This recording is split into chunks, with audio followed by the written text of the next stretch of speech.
everyone, I'm Chang-Qing Yang, a student of National Cheng Kung University.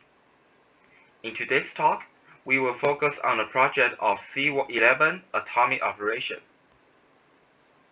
The purpose of this project is to study and discuss a draft of Concurrency Primer while utilizing C11 atomic operation to refactor the Hungry Bird, which is a multi-producer, single-consumer program, in an attempt to understand its principles. The validation of the implementation will be conducted using stress sanitizer. First, we need to understand what is an atomic operation. Atomic refers to operations that can be performed as indivisible units. They are a set of instructions or operations that exhibit atomicity, meaning they are either fully executed or not executed at all, without being interrupted or interleaved. These characteristics make the atomic operation highly useful in multi-threaded programming, ensuring synchronization and consistency of shared resource.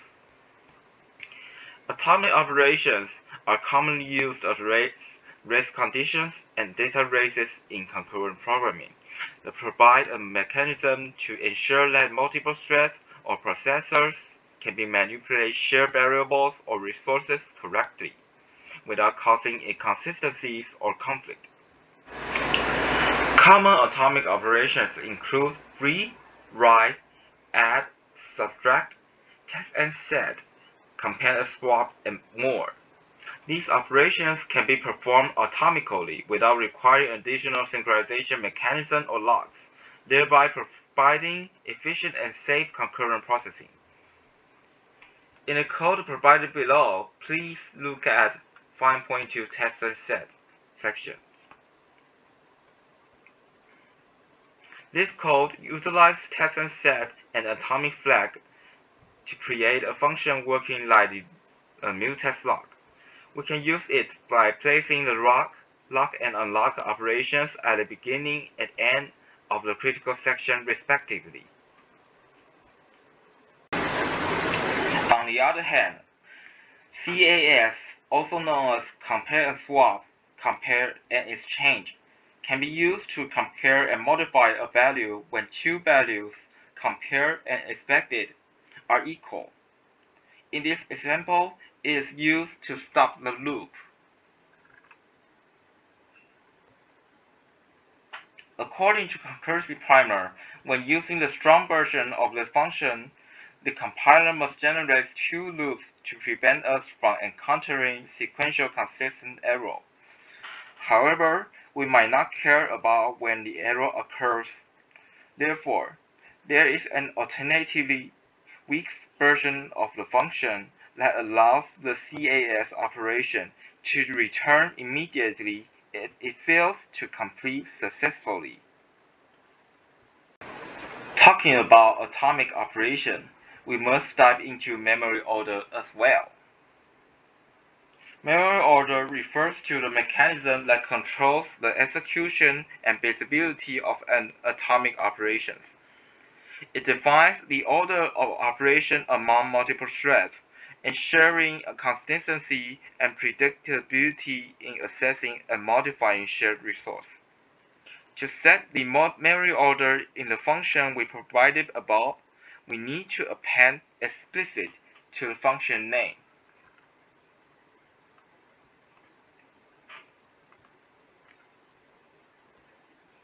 There are several models of memory order.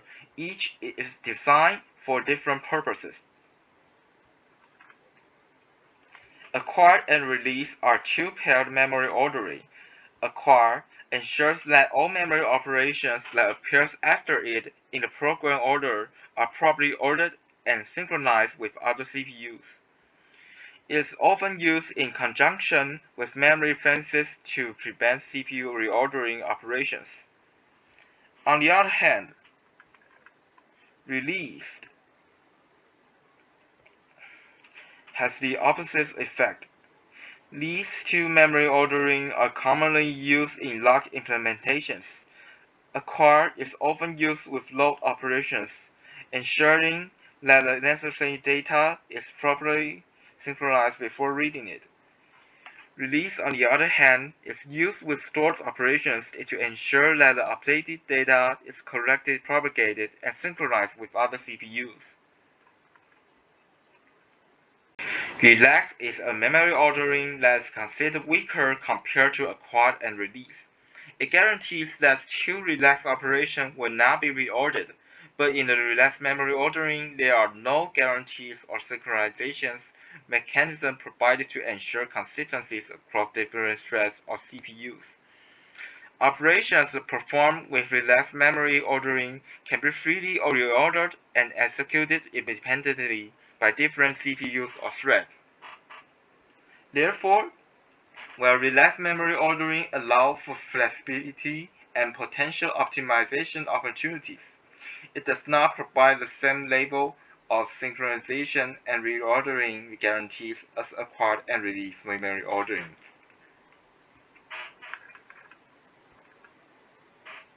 Acquired and release is like acquired and release as I mentioned earlier.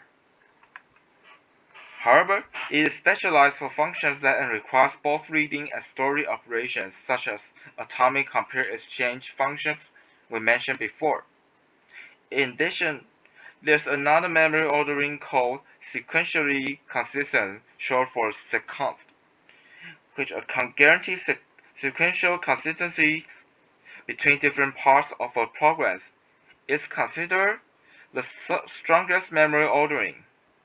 However, because each atomic operation incurs a certain overhead on CPU caches, using sequence can be more costly compared to other memory ordering. Therefore, it is not the only recommended memory ordering and should be used judiciously when necessary. In the next chapter, we are going to discuss about Hungry Bird, the MPSC luxury program. It is utilized in C11 atomics to implement a queue structure using atomic U pointer T pointer type. This pointer type is used to store the head, tail, and next value of a queue, forming a linked list structure. The consumer will do pop operation to eliminate data in the queue, and the producers will do push operation to push data into the queue. The consumer and producers will execute it concurrently and ensure there will be no problems.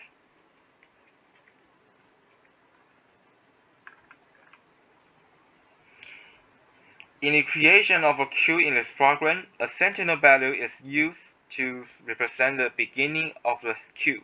The sentinel is expressed in headspeak, which is a way of representing some English words using only hexadecimal values.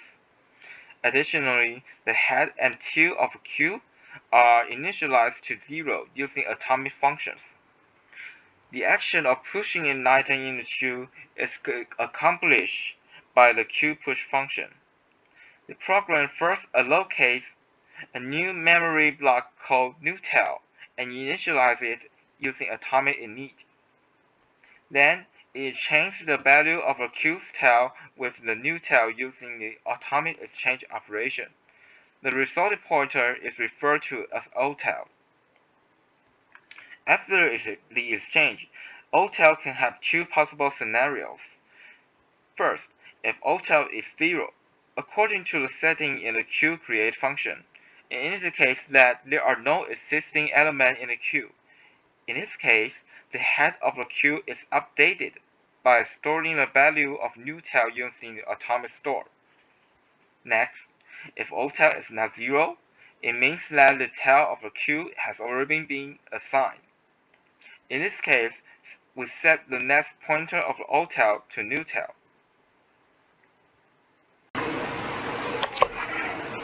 The action of popping an item from the queue is performed by the queue pop function. The function begins by storing the initial value of queue head into the pop pointer, and copies the value of pop to compare for computer swap operation. Before popping an item from the queue, it is necessary to ensure that there is an element available using QHasFound function.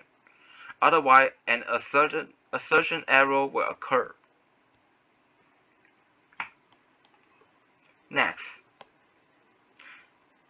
if the value of compare is same as the queue's tail, it indicates that the queue contains only one element. In this case, the queue's tail is set to 0, and the value of pop is copied to compare again. The reason for this operation is currently unclear, but is likely done to ensure successful comparison with the queue's head in a multiple producer single consumer progress. Since the queue's tail is set to 0, when another thread concurrently performs a queue push function, the queue may be considered as empty, which changes the value of queue's head. As a result, the comparison between queue head and compare may yield different results. Therefore, the function performs another CS operation to set the queue's head to 0 if its value hasn't been changed. Next, if the value of compare is different from the queue's tail, it indicates that the queue has multiple elements. A new pointer called newHead will be created to copy the next value of the original queue's head, since the next value of the queue's head may not be stored yet. In other words, other threads are still in atomic store section of queue push. This function uses a while loop to repeatedly access pop next until it is non-zero. Once newHead obtains a value, queueHead is updated with the value of newHead and complete the operation. After these operations are performed, the memory porting by the pop is released, and the function returns to indicate successful item retrieval. When we run this program without multiplication, it successfully completes without any error prompts. However, if the thread sanitizer is used and the program is executed, data risk can be observed in the terminal when it reaches the stress test section. Specifically in QPOP and QFunction, these data risks prevented the program from terminating successfully. After analyzing with GDB, it was observed that even though multiple queue push operations were performed, the data risks consistently occurred during the first execution of a QPOP function, where the free function was executed simultaneously with other malloc functions. To address the issue, I tried to use atomic tension set function mentioned before to set an atomic flag and achieve a similar effect to mutex slot in the problematic section. Although it did not resolve most of the issue, the occurrence time of the data race was slightly altered.